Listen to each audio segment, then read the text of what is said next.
When the sun rose over the quiet town of Riverdale in the early 1980s, a young boy named Jordan Miles opened his eyes to another ordinary morning that felt heavier than the last. His family lived in a broken wooden house with cracked walls and a leaking roof. The wind passed through the holes like it owned the place, and every winter the cold settled inside the home more deeply than comfort ever could. Jordan was the eldest of 3 siblings, and he understood far earlier than most children that life would not offer him anything for free. His father worked long hours at a repair shop, earning barely enough to keep food on the table, and his mother stitched clothes for neighbors to save a few dollars more. The world around him was small, but Jordan's dreams were impossibly large. Though he had never traveled far, he believed somewhere out there was a place where he could change his fate.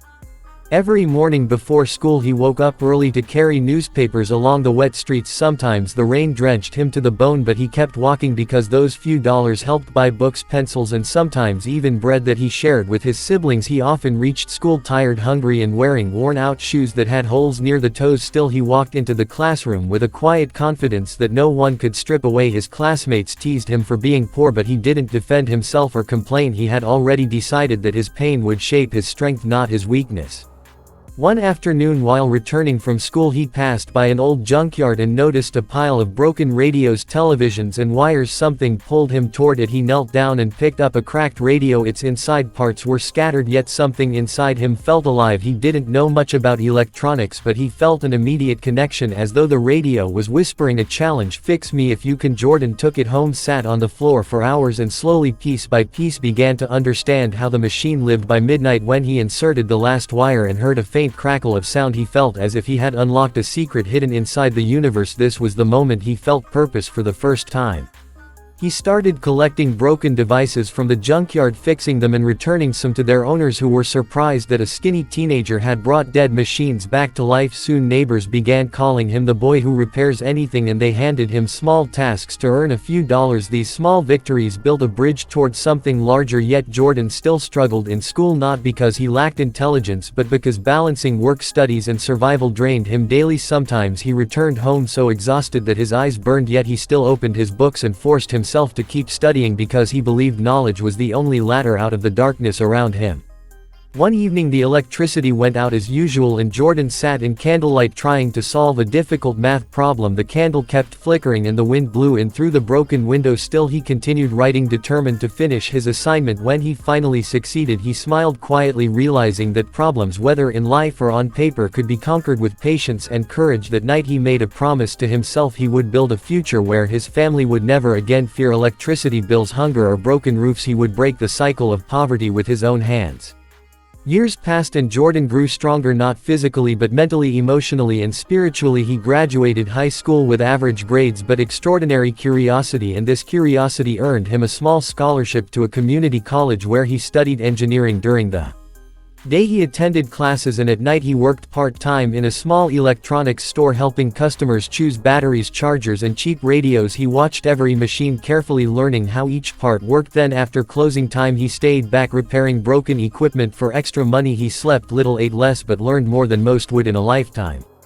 In his second year of college he built a small invention using recycled metal, discarded wires, and a motor from an old fan. It was a portable power unit that could charge small devices using minimal energy. His professor noticed his creation and encouraged him to participate in an innovation fair. At first Jordan felt scared, thinking he didn't belong among students from wealthier backgrounds, but he forced himself to try because he remembered working in candlelight in a cold room and reminding himself fear must never decide his fate. He entered the fair nervously, standing near his small table waiting for someone to notice his invention.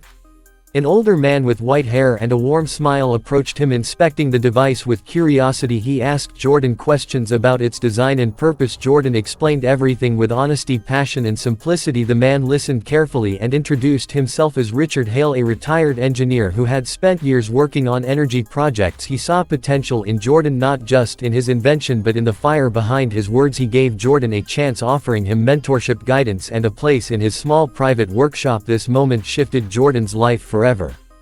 Under Richard's guidance, Jordan learned advanced engineering principles, physics and problem-solving methods. He spent hours every day building devices. Some failed, some worked, but each failure taught him patience and each success taught him confidence. The workshop became his second home and Richard became the father figure he never had. The two of them built prototypes that could help poor families save money on electricity and water. Jordan knew exactly what poverty felt like and he wanted to invent solutions that would make survival easier for others like him. After graduating, Jordan decided not to work for a big company even though he received offers. He wanted to start something small, something meaningful, so he rented a dusty garage with the little money he had saved and began working on new designs. He spent days and nights testing circuits, creating battery units, assembling solar panels and writing notes for improvement. Sometimes he didn't sleep for 2 days, sometimes he ate only bread and water, but every time he looked at his unfinished projects he felt alive. Even when the world ignored him, he pushed forward. Even when investors refused him, he kept building because he believed one strong idea could change everything. His breakthrough came when he designed an ultra-low-cost solar unit built entirely from recycled materials. It could power a small home for almost nothing. An organization helping underprivileged communities discovered his invention and ordered hundreds of units. Soon demand grew rapidly. His garage turned into a workshop, then a small company, and later a recognized innovation center that helped thousands of families reduce electricity costs. Jordan stood in front of the mirror one morning remembering the boy who once studied under candlelight, and he felt tears gather, not of sadness but gratitude.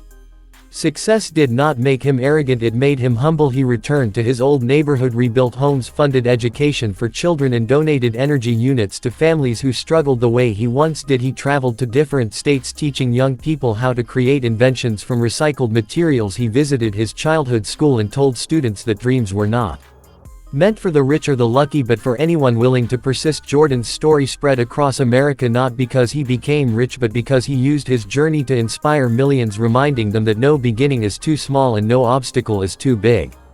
Years later, at a large event filled with bright lights, Jordan stood on a stage receiving an award for innovation and community advancement. People clapped loudly, cameras flashed, journalists wrote his story, but Jordan remained calm, thinking not of awards but of a cracked radio in a junkyard. Decades ago, when he approached the microphone, he said only one thing: your future is not written by your circumstances, your future is written by your courage. He looked at the cheering crowd and knew he had kept his promise to himself. He had broken the cycle, he had changed his fate with his own hands. He had become the light that once he desperately searched for in darkness, and his journey continued, inspiring generation after generation, proving that greatness grows from struggle and determination, and that even the smallest spark inside a broken child can one day illuminate the world.